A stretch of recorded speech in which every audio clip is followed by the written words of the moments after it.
I was sitting in a hotel room with a suitcase at my feet, staring at the cheap polyester bedspread when my phone started exploding. 23 missed calls in 30 minutes. First from my son David, then from his wife Jennifer, then from her parents, Richard and Constance Whitmore, the very people who had demanded I be banished from my own home so they could have my bedroom during their precious Thanksgiving visit. I didn't answer any of them. Instead, I sat there in that cramped little room at the budget inn off the highway, the only place my son had been willing to pay for, and I smiled because I knew exactly why they were calling. They had discovered what I left behind in my bedroom. Not the bedroom I'd slept in for 37 years, not the bedroom where I'd nursed my husband through his final illness, not the bedroom I'd lovingly decorated with photographs of my children and grandchildren. No, they had discovered what was hidden in that bedroom. And now the Whitmores, the high and mighty Whitmores, who had looked down their aristocratic noses at me for the past 5 years, were about to learn that they weren't the only ones with family secrets. My phone buzzed again. This time it was a text from Jennifer. "Call us immediately. This is an emergency." I turned off my phone and ordered room service. Let them panic. Let them stew. Let them experience just a fraction of the humiliation they had inflicted on me when they demanded I be removed from my own home like an inconvenient piece of furniture. 1 hour ago, they treated me like garbage. Now they were begging me for help. And honey, I was just getting started. My son David was a good boy once. When he was young, he was kind, thoughtful, always the first to help an elderly neighbor carry groceries or comfort a crying child on the playground. He got that from his father, my beloved Raymond, who passed away 6 years ago after a long battle with cancer. Raymond was the love of my life, 42 years of marriage, and I treasured every single day. When he died, a part of me died with him. But I kept going, kept living, kept the house where we'd raised our family because it was all I had left of him. David changed when he met Jennifer Whitmore. It happened gradually, so slowly I almost didn't notice at first. Little things. He stopped calling as often. He missed Sunday dinners with vague excuses. He started making comments about the house being outdated and my cooking being too heavy. Jennifer came from money, old money. The Whitmores had been prominent in the community for generations, lawyers, politicians, business owners. They lived in a mansion on the hill and appeared in all the right social pages, and they made absolutely sure I knew that I wasn't good enough. My David's father had been a mechanic, a wonderful, hard-working mechanic who built his own business from nothing and provided a comfortable life for his family. I had been a school teacher for 32 years, educating children in the same public school where I myself had once been a student. We weren't wealthy. We weren't connected. We weren't suitable. The first time I met the Whitmores, Richard looked at my home like he was visiting a zoo exhibit. "Quaint," he said, glancing around the modest living room where I'd raised 2 children. "Very cozy." Constance didn't even pretend to be polite. She examined my furniture with barely concealed disdain, ran a finger along a bookshelf to check for dust, and declined my offer of homemade pie because she was watching her figure. "David tells us you were a teacher," she said, as if discussing an unfortunate medical condition. "How noble. I'm sure the public schools desperately need dedicated people like you." Public schools, said like a dirty word. Jennifer sat beside David, squeezing his hand, watching her parents perform their inspection with a satisfied smile. She'd never liked me either. I could tell from our very first meeting. I wasn't sophisticated enough, polished enough, rich enough. I wasn't one of them. And I never would be. After David and Jennifer married, things got worse. I was excluded from decisions about the wedding, too overwhelming for me to handle, Jennifer explained. I was seated at a back table at the reception, far from the family pictures. When my first grandchild was born, I learned about it through a Facebook post 6 hours after Jennifer's parents had already arrived at the hospital. But I kept quiet, kept peace, kept hoping that if I was patient enough, kind enough, accommodating enough, they would eventually accept me. I was a fool. The final humiliation came 3 weeks before Thanksgiving. David called me on a Tuesday evening, his voice tight with discomfort. "Mom, I need to talk to you about the holiday." "Of course, sweetheart. I've already started planning the menu. I thought I'd make your grandmother's sweet potato casserole and the cornbread stuffing your father always loved." "Actually, Mom, that's what I need to discuss. Jennifer's parents are coming for Thanksgiving. They'll be staying with us for the whole week." "That's wonderful. I can set up the guest room and—" "Mom, they want to stay in your room?" I went silent. "Your room has the best mattress and the private bathroom. Richard has back problems and Constance needs a lot of space for her things. Jennifer thought it would be more comfortable for them."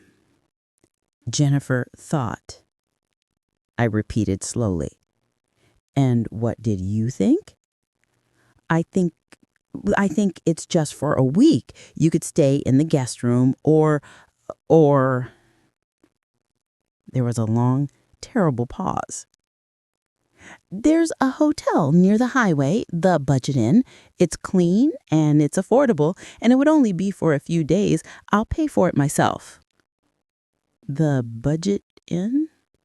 My son was asking me to leave my own home, the home his father and I had purchased together, the home where he'd been born and raised, the home that still had my name on the deed, so that his in-laws could sleep in my bed.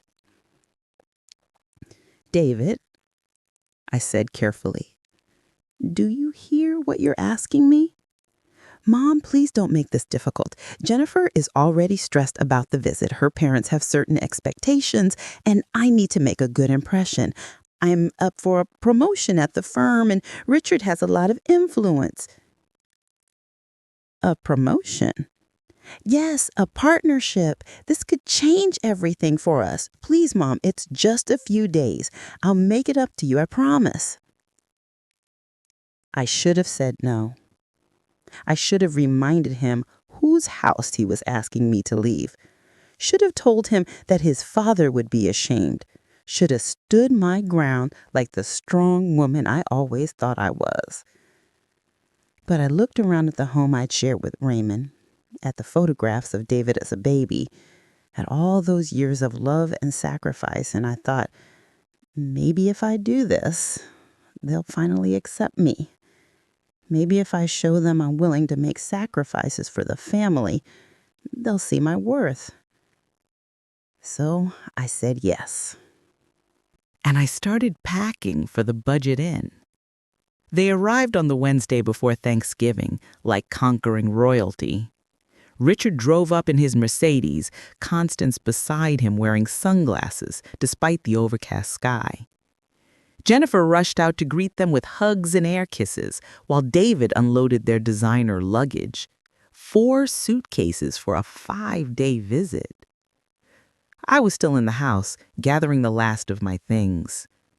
Constance walked in without knocking, looked around with that familiar expression of distaste, and spotted me in the hallway. "Oh," she said, "you're still here?" "Just finishing packing," I said, trying to keep my voice pleasant. "I wanted to make sure the room was ready for you. Fresh sheets, fresh towels. I put some flowers on the nightstand." "That's very thoughtful." She didn't sound like she thought it was thoughtful. "But we really need to get settled. It was such a long drive." Richard appeared behind her. "Is there a problem? I thought the room was supposed to be ready." "It is ready. I was just—" "David," Constance called out, "your mother is still here." My son appeared in the doorway looking embarrassed. "Mom, I thought you'd be gone by now." "I was just leaving. I wanted to say goodbye and—" "We can do goodbyes later. Jennifer appeared steering me toward the door with a hand on my back. The traffic was terrible and my parents are exhausted. We really need to get them comfortable. I was pushed out of my own home in under 3 minutes. David pressed a key card into my hand. Room 147 at the Budget Inn. I already checked you in. I'll call you tomorrow. Okay, maybe we can do lunch or something. Or something. I stood on the porch of my own home, suitcase at my feet, and watched through the window as the Whitmores made themselves comfortable in my living room. Constance was already rearranging my throw pillows. Richard was examining my late husband's record collection with obvious amusement. Jennifer was pouring wine. No one looked back at me. No one waved goodbye. I was invisible. The Budget Inn was exactly as depressing as I'd expected. Thin walls, stained carpet, a smell of industrial cleaner that couldn't quite mask whatever it was trying to cover up. The ice machine rattled outside my door every 30 minutes, and I could hear every word of the argument happening in the room next to mine. I sat on the edge of the bed with my suitcase unopened and let the tears fall. 37 years in that house. 37 years of memories, of love, of building a life with the man I adored. And now I was sitting in a highway hotel while strangers slept in my bed. Raymond would never have allowed this. He would have thrown the Whitmores out himself, would have stood up for me, would have reminded David exactly who had raised him and sacrificed for him and loved him unconditionally. But Raymond was gone. And without him, I had become someone my son was ashamed of. I cried for about an hour. And then something shifted inside me. Anger. That's what it was. Pure, clean, righteous anger. I had spent 5 years trying to earn the Whitmores' approval. 5 years of smiling through their insults, accepting their condescension, pretending I didn't notice when they treated me like a servant in my own home. And for what? They didn't respect me. They never would. No amount of accommodation or sacrifice would ever make them see me as an equal. And my son, my own flesh and blood, had chosen them over me. That's when I remembered what was hidden in my bedroom. The bedroom where the Whitmores are now sleeping. And I started to smile. You see, honey, the Whitmores weren't the only ones with family secrets. About 2 years ago, I discovered something interesting while cleaning out my husband's old filing cabinet. Raymond had been a meticulous record keeper, and among his papers I found a folder labeled Whitmore Automotive. Curious, I opened it. Inside were service records from Raymond's garage, dating back over 20 years. Regular customers mostly, oil changes, brake jobs, the usual. But there was one vehicle that stood out. A 1987 Mercedes-Benz, registered to Richard Whitmore. The service notes were detailed, as Raymond's notes always were, but one entry caught my attention. Customer requested complete interior cleaning, significant staining in trunk area, unusual request for confidentiality, cash payment. The date was June 15, 1998, the same week that Richard Whitmore's business partner, a man named Thomas Chen, had mysteriously disappeared. I remembered that case. Everyone in town did. Thomas Chen had been the co-founder of Whitmore and Chen Construction, the company that had made Richard his fortune. One day he was a successful businessman with a wife and 2 children. The next day, gone, vanished without a trace. The official story was that Thomas had embezzled money and fled the country. Richard played the wounded victim brilliantly. the betrayed partner left to pick up the pieces of a company nearly destroyed by his friend's treachery. But there were whispers. There were always whispers. Some people said Thomas would never have left his children. Others pointed out that Thomas had been threatening to dissolve the partnership, to expose some irregularities in the company's finances. Still others noticed that Richard seemed to recover suspiciously quickly from his devastation. Nothing was ever proven. The case went cold. Richard emerged as the sole owner of a construction empire, richer and more powerful than ever. And my husband, the meticulous mechanic, had cleaned blood out of his trunk. I never told anyone about the folder. Raymond had been dead for 4 years when I found it, and I didn't know what to do with the information. Accuse a prominent man of murder based on 20-year-old service records? I had no evidence, no proof, just the suspicious notes of a mechanic who was no longer alive to explain them. So I kept the folder hidden in my bedroom closet, inside a box labeled Tax Records 1995-2000. I figured no one would ever look there, but I never forgot. And when my son asked me to give up my bedroom to the man who might have killed his business partner and gotten away with it, I made a decision. I moved the folder. I moved it from its hiding place in the closet to a much more obvious location, the nightstand drawer, right next to the Bible and the reading glasses I always kept there. I knew Constance. I knew she would snoop. She couldn't help herself. She went through everyone's belongings when she thought no one was looking. I'd caught her examining my medicine cabinet, my kitchen drawers, my personal mail. She would find the folder, and she would show it to Richard. I was eating room service, a mediocre burger, the only thing on the menu that looked edible, when my phone started ringing. David first, then Jennifer, then an unknown number that I suspected was the Whitmores. I let it ring. 23 calls in 30 minutes, increasingly frantic voicemails that I didn't bother to listen to, text messages ranging from "call us immediately" to "Mom, this is serious" to "we need to discuss something confidential." I turned off my phone and finished my burger. Let them sweat. The knock came at 10:47 p.m. I opened the hotel room door to find all 4 of them standing in the hallway. David, Jennifer, Richard, and Constance. They looked like they'd seen a ghost. Richard's face was gray, actually gray, like all the blood had drained from it. Constance was clutching his arm, her usual imperious expression replaced by something that looked remarkably like terror. Jennifer was crying, the ugly kind of crying, with mascara running down her cheeks and snot threatening to drip from her nose. David just looked confused and scared, like a little boy who didn't understand why the adults were so upset. "Mrs. Patterson," Richard said, his voice barely above a whisper, "we need to talk." "Do we?"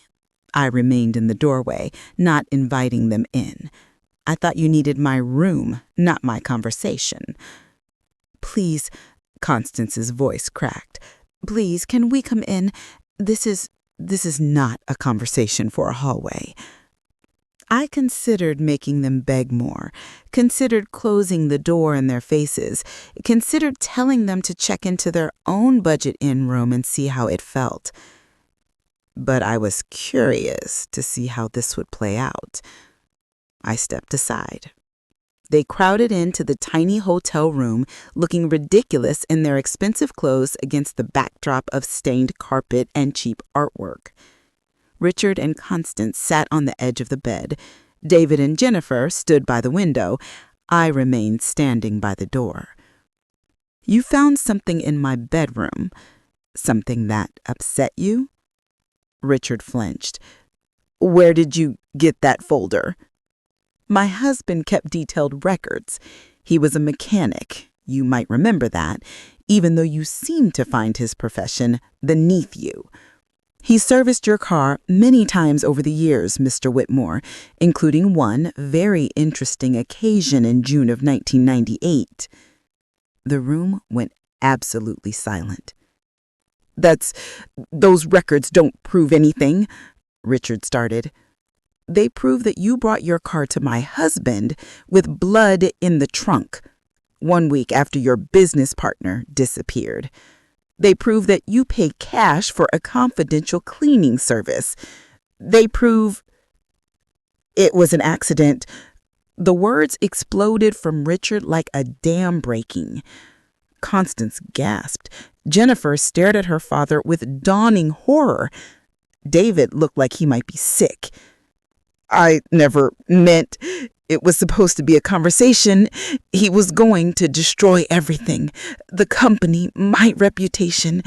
He was going to tell everyone about..." "About what, Richard?" I asked quietly. "What was Thomas Chin going to tell everyone?" Richard's face crumpled. In that moment, he didn't look like a powerful patriarch or a community pillar or any of the things he pretended to be. He looked like a frightened old man whose sins had finally caught up with him. "There were irregularities in the books, money that went places it shouldn't have gone.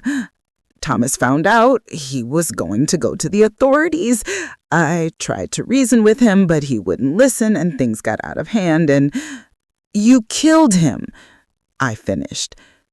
"And you've been living with it for 25 years. Constance was sobbing now. "We didn't know what to do." Richard panicked. "We couldn't take it back. So we..." "We?" She froze. "You knew," I realized. "You've known all along. You helped him cover it up. 25 years of looking down at me, 25 years of treating me like I was beneath her, like I was nothing, like I didn't deserve to breathe the same air as her precious family. And the whole time, she had been covering up a murder." "What do you want?" Richard's voice was hollow, defeated. "I want several things," I said, sitting down in the room's only chair, the position of power. "First, I want to go home, tonight, to my bedroom in my house." "Done," Richard said immediately. "Second, I want an apology, a real one, to my face, from both of you." Constance and Richard exchanged glances. Then slowly, painfully, they stood up. "Mrs. Patterson," Richard said, his voice cracking, I am deeply sorry for the way we have treated you. It was wrong, inexcusable.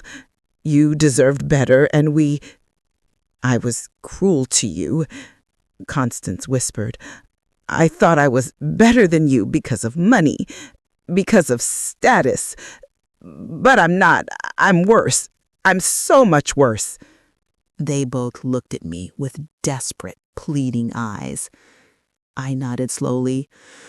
"Third, and this is the most important one, I want you to confess." "What?" Richard went pale again. "Thomas Chin had a wife, 2 children. They've spent 25 years not knowing what happened to him, not knowing if he's dead or alive. His daughter was 8 years old when he disappeared.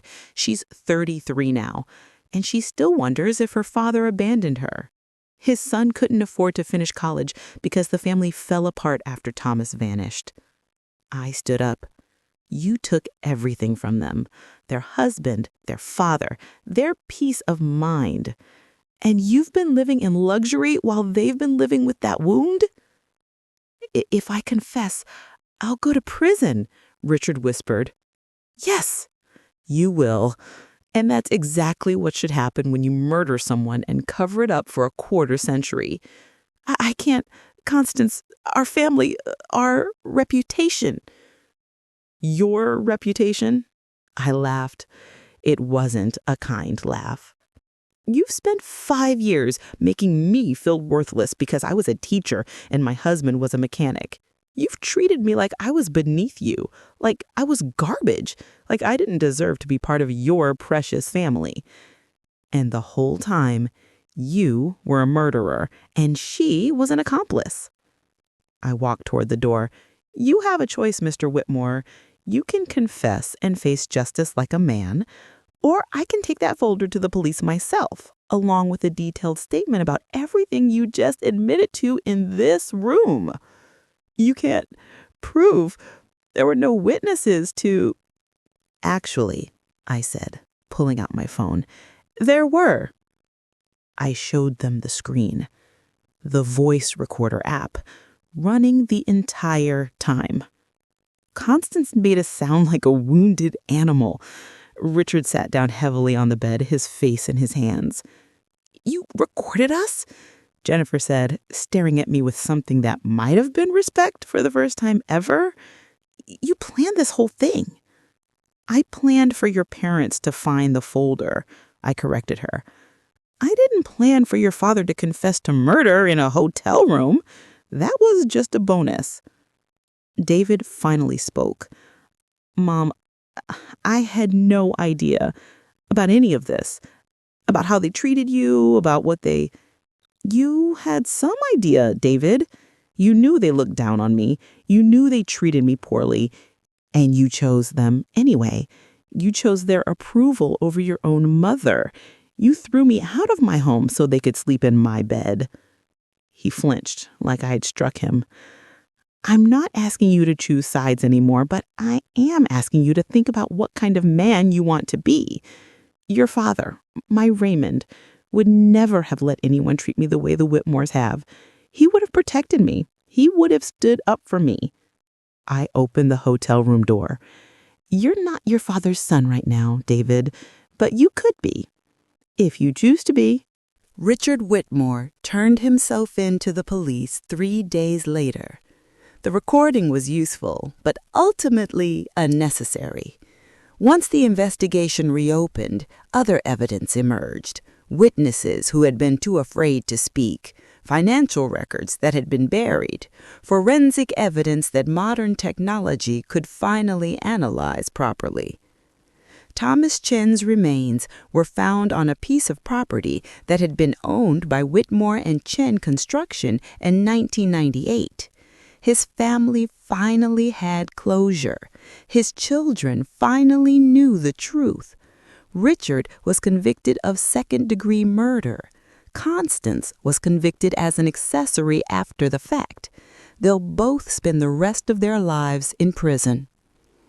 Jennifer filed for divorce from David 6 months later, not because of what her parents did, although that certainly didn't help, but because she finally saw who she had become through their influence.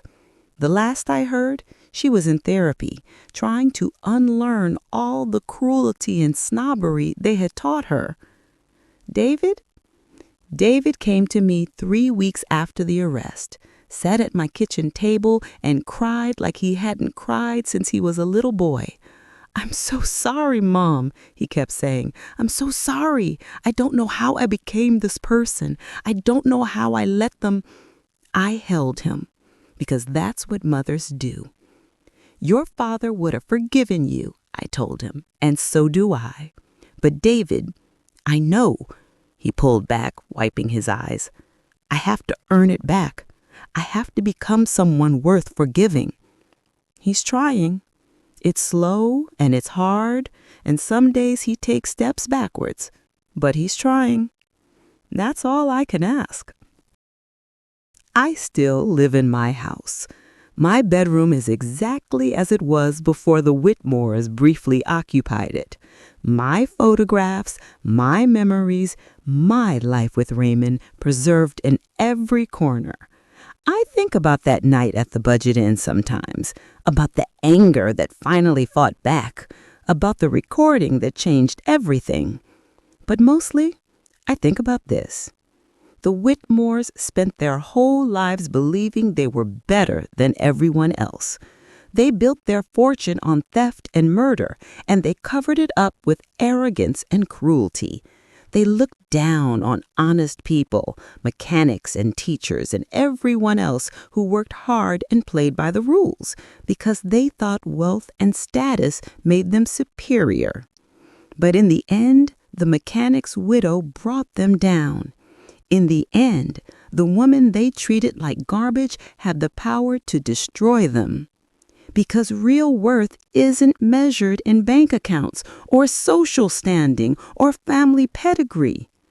It's measured in character, in integrity, in the willingness to stand up for what's right even when it's hard. Final words, honey. They sent me to a hotel room like I was nothing. They slept in my bed like they owned it. They looked down on me like I was beneath their notice. But they forgot one thing. Never underestimate a woman who's been pushed too far.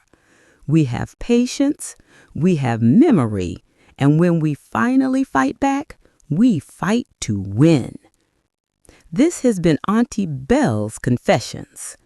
Treat everyone with respect, baby, because you never know what they're capable of. Eleanor.